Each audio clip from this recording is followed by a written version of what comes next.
Raw panic filled the Galactic Council chamber as another 3 Zephyrian homeworlds winked out. Eldari warships hung dead in space as the void pulsed and expanded, swallowing stars and systems whole.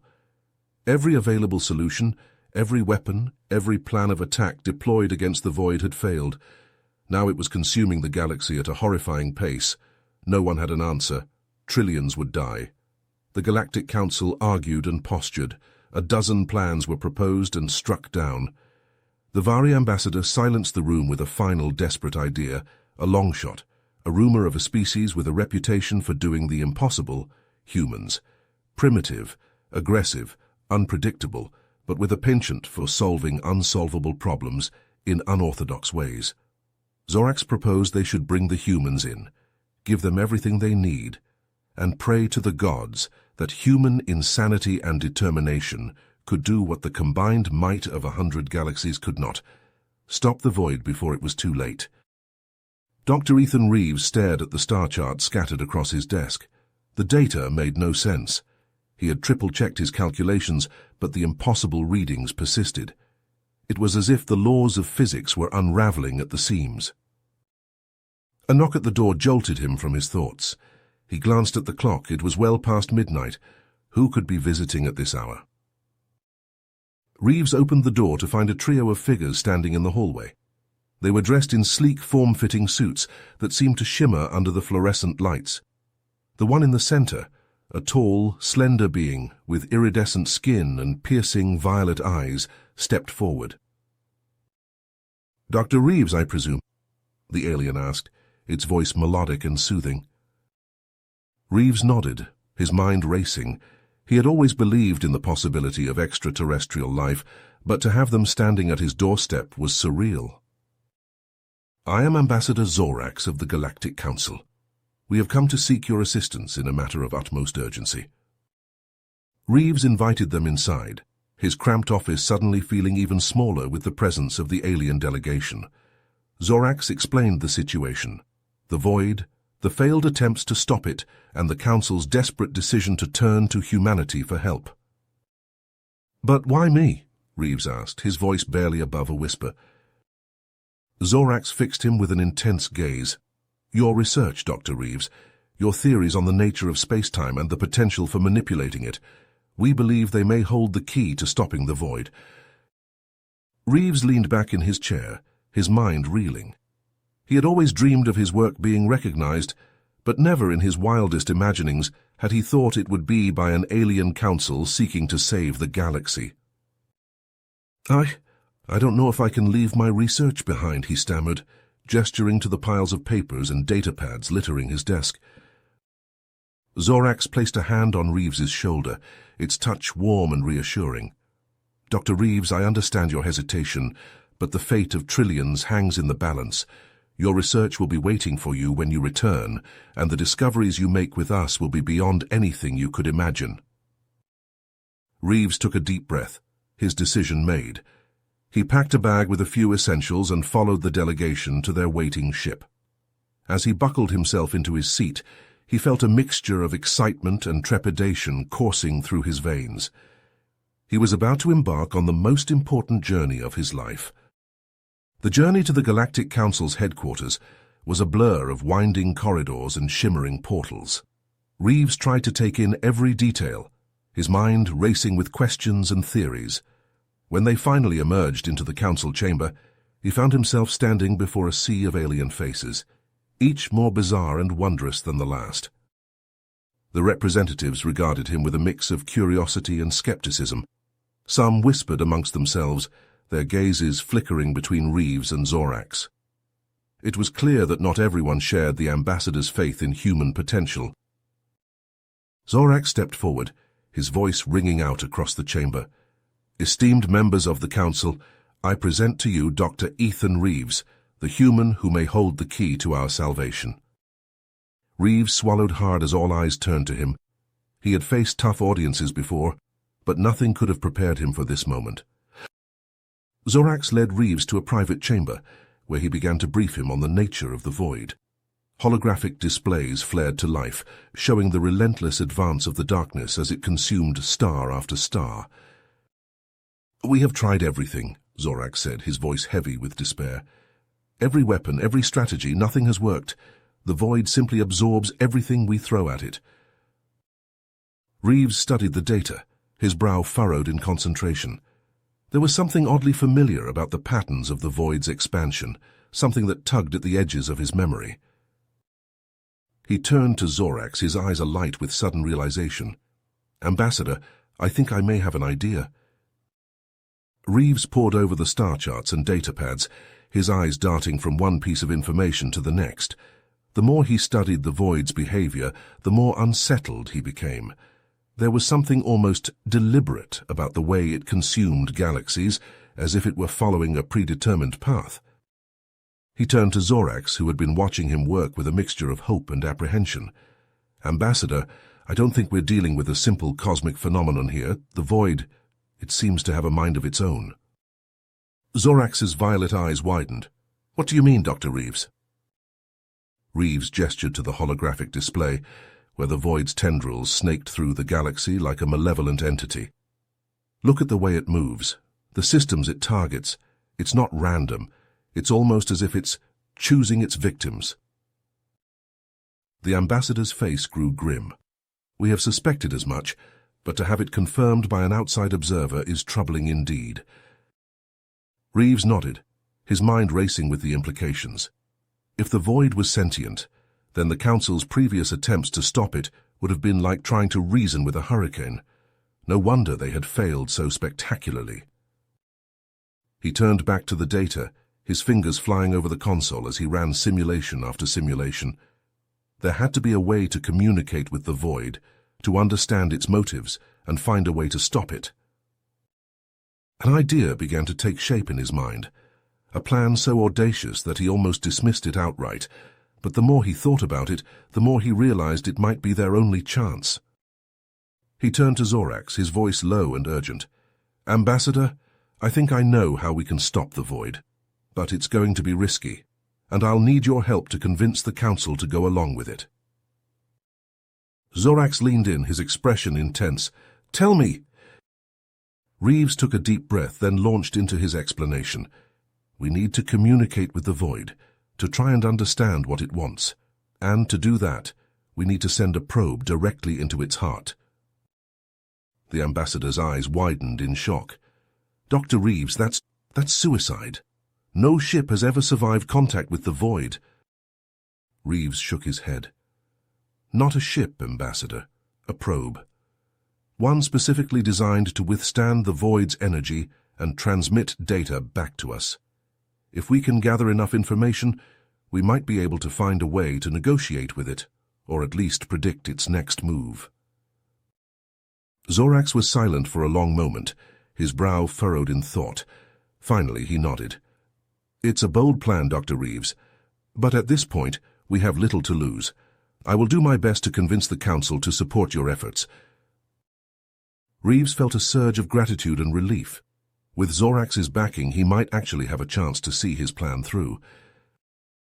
The Council chamber was in an uproar when Reeves and Zorax presented the plan. Representatives from a dozen species shouted their objections, their voices rising in a cacophony of fear and anger. "This is madness," one councillor cried. "We cannot risk more lives on a foolish gambit." "The human is delusional," another sneered. "He knows nothing of the void's power." Reeves stood before them, his heart pounding in his chest. He knew he had only one chance to convince them, to make them see the necessity of his plan.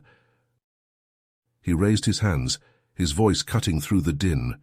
"Esteemed members of the Council, I understand your reservations, but we have tried every other option, and none have succeeded. The void continues to grow, and with each passing moment, more lives are lost." He gestured to the holographic display, where the void's tendrils pulsed and writhed. "We cannot hope to destroy the void through force alone. But if we can communicate with it, if we can understand its nature and its desires, we may yet find a way to stop it." The chamber fell silent, the weight of Reeves' words hanging in the air. Zorax stepped forward, his voice calm and measured. "Dr. Reeves' plan is audacious, yes, but it is also our best hope.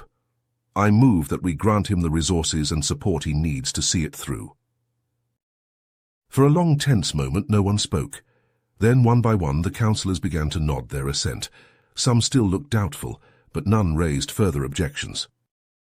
Reeves felt a surge of relief and determination.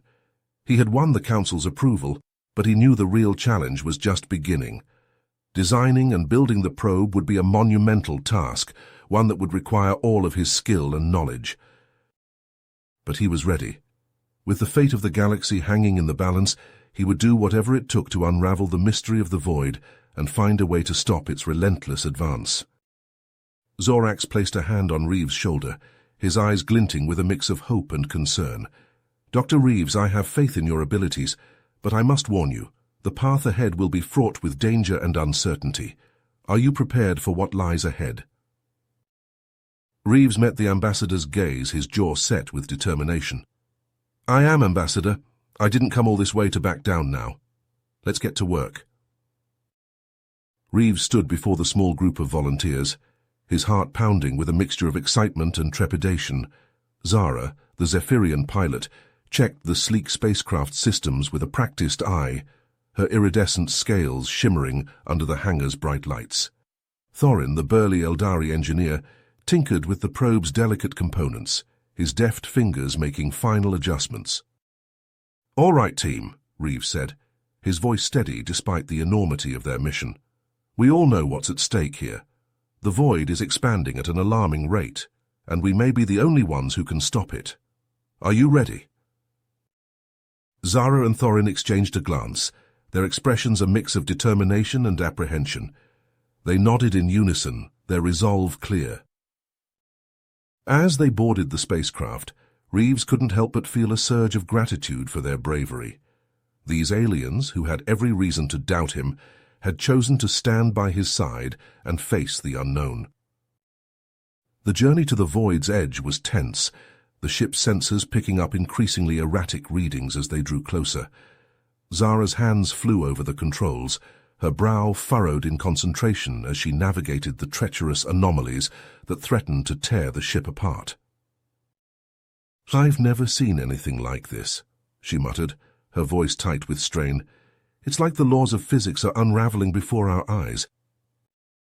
Reeves leaned forward, his gaze fixed on the viewscreen. The void loomed ahead, a vast expanse of darkness that seemed to swallow the very stars themselves. He felt a shiver run down his spine, a primal fear that threatened to overwhelm him. But he pushed it aside, focusing instead on the task at hand. They had to establish contact with the void, to find a way to communicate with the entity that had consumed so many worlds. As they approached the void's boundary, the ship shuddered and bucked, the anomalies growing more intense with each passing moment. Thorin worked frantically to keep the probe stable, his face etched with concentration. "We're losing power," Zara cried, her fingers dancing across the controls. "The void's energy is draining our systems." Reeves gritted his teeth, his mind racing. They had come too far to turn back now, but if they couldn't find a way to stabilize the ship, they would be lost forever.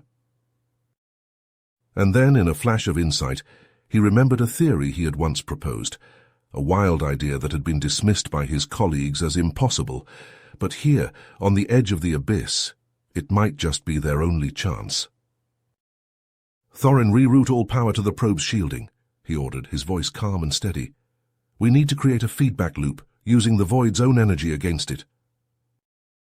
The Eldari engineer hesitated for a moment, then nodded, his fingers flying over the console. The ship shuddered again, the lights flickering as the probe's shielding glowed with an eerie blue light. And then, miraculously, the anomalies began to subside, the ship stabilizing as the probe pushed forward into the void's heart. Reeves felt a surge of elation, tempered by the knowledge that their true challenge was only just beginning. As the probe delved deeper into the darkness, Reeves reached out with his mind, seeking the consciousness that he knew must lie at the void's core. At first, there was nothing, only a vast emptiness that threatened to engulf his very soul. But then, like a whisper on the wind, he felt it, a presence, ancient and unfathomable, that seemed to regard him with a mix of curiosity and disdain. "Who are you?" Reeves asked. His thoughts projected into the void. "Why are you consuming the galaxy?"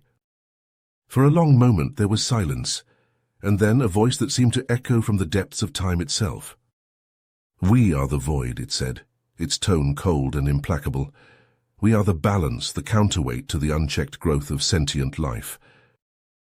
Reeves reeled, his mind struggling to comprehend the enormity of the void's words.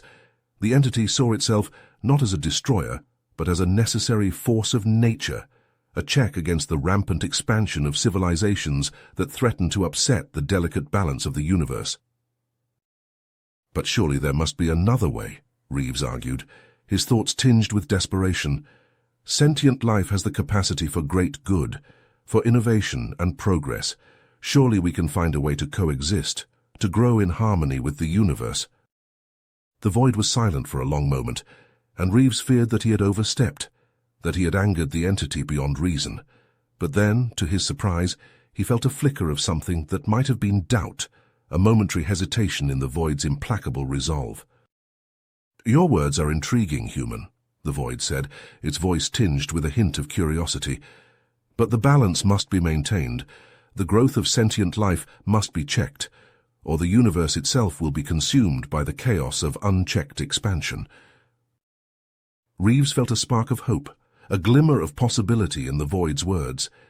If he could just find a way to convince the entity that there was another path, that sentient life could grow and thrive without upsetting the balance, then perhaps there was still a chance to save the galaxy.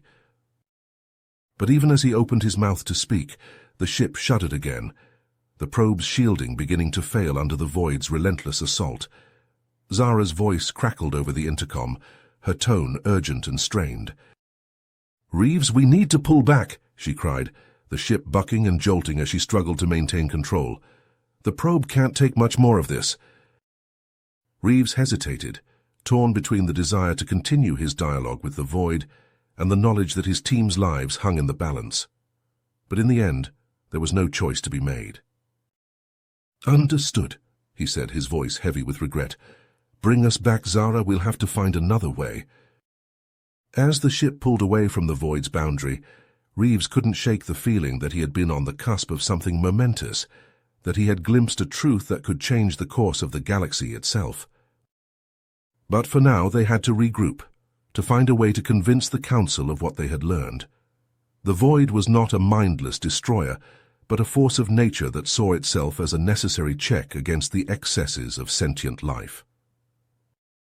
If they could find a way to prove to the entity that growth and balance could coexist, that sentient life could thrive without upsetting the delicate equilibrium of the universe, then perhaps there was still hope for the future. As the ship hurtled back towards the Council's headquarters, Reeves stared out at the stars, his mind racing with possibilities. The road ahead would be long and fraught with danger, but he knew that he could not rest until he had found a way to save the galaxy from the void's inexorable advance. For in the end, that was what it meant to be human, to stare into the face of the unknown, to grapple with forces beyond comprehension, and to never, ever give up. The journey back to the Galactic Council's headquarters was a blur of anxiety and anticipation. Reeves paced the length of the ship, his mind racing with the implications of what they had learned. The void was not a mindless destroyer, but a force of balance, a response to the unchecked growth of sentient life. It was a truth that could shake the very foundations of the galactic order. As they docked at the space station, Reeves took a deep breath, steeling himself for the confrontation to come. Zara and Thorin flanked him, their expressions grim but determined. They had risked their lives to uncover this truth, and they would stand by him no matter what. The council chamber was in an uproar as they entered, the representatives of a dozen species shouting and gesticulating wildly. Ambassador Zorax stood at the center of the storm, his violet eyes flashing with anger and frustration. "Dr. Reeves," he called out, his voice cutting through the din, "please tell us what you have learned." Reeves stepped forward, his heart pounding in his chest. He looked out at the sea of alien faces, some curious, some hostile, and took a deep breath. "Esteemed members of the Council," he began, his voice steady despite the tension in the room. "We have made contact with the Void, and what we have learned is both profound and disturbing." He paused, letting his words sink in. The chamber fell silent, the representatives leaning forward in their seats. "The Void is not a mindless destroyer," Reeves continued, his voice growing stronger with each word. "It is a manifestation of the universe's attempt to balance itself against the unchecked growth of sentient life.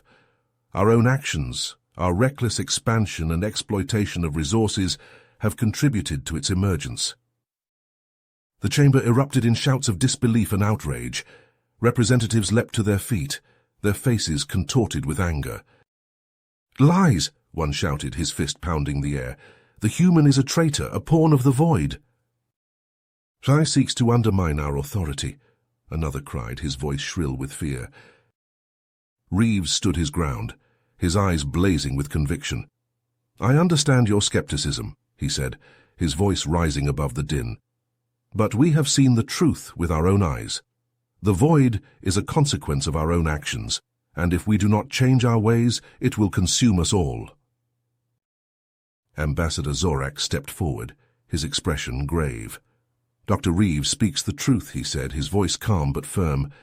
"I have seen the data, and I believe that we must heed his warnings." The chamber fell silent once more, the representatives exchanging uneasy glances.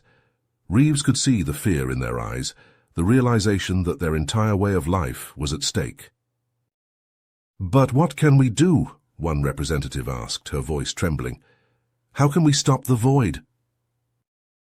Reeves took a deep breath, his mind racing with possibilities. "We must change our ways," he said, his voice filled with conviction. "We must learn to live in harmony with the universe, to respect its balance and its limits. We must find a way to grow and thrive, without upsetting the delicate equilibrium that sustains us all." The representatives murmured amongst themselves, some nodding in agreement, others shaking their heads in denial. Reeves could feel the tension in the room, the weight of the decision that lay before them. And then a voice rang out from the back of the chamber. It was the representative of the Zephyrians, Zara's people. "Dr. Reeves is right," she said, her voice clear and strong. "We have seen the consequences of our own actions, the devastation that our reckless expansion has wrought. It is time for us to change, to find a new way forward." Other representatives began to speak up, their voices joining in a chorus of support. Reeves felt a surge of hope, a glimmer of possibility in the darkness. But even as the tide began to turn, he knew that the road ahead would be long and difficult. Changing the ways of a galaxy was no small feat, and there would be those who resisted, who clung to the old ways out of fear and stubbornness. He looked out at the sea of faces, his jaw set with determination. He would not rest until he had convinced them all, until he had found a way to stop the Void and bring balance to the universe. For he knew that the fate of all sentient beings rested on his shoulders, and he would not let them down. He would fight with every ounce of his strength, every fiber of his being, to find a way forward, to build a future where all species could thrive in harmony with the cosmos. As the council members began to argue and debate, Reeves took a step back, his mind already racing with plans and possibilities. He caught Zara's eye from across the room, saw the determination and the fear in her gaze. Thorin, too, his brow furrowed with concern, but his stance unwavering. They had started this journey together, and they would see it through to the end, no matter the cost, for they knew that the universe was counting on them, that the lives of trillions hung in the balance.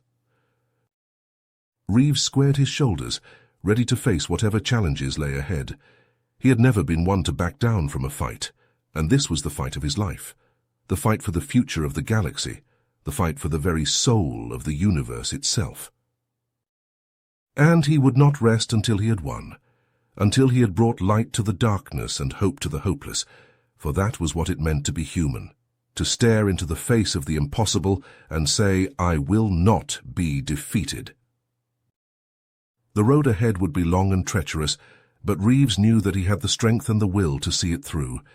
And with his team by his side, with the power of human ingenuity and determination at his back, he knew that anything was possible. So he took a deep breath and stepped forward into the unknown, ready to face whatever lay ahead. The fate of the universe was in his hands, and he would not let it fall. You have reached the end of the story. If you enjoyed this story and want to support me, please leave a like and subscribe to my channel. And for every comment that says, "I liked the story," I will heart every single one of them. Thank you for your time.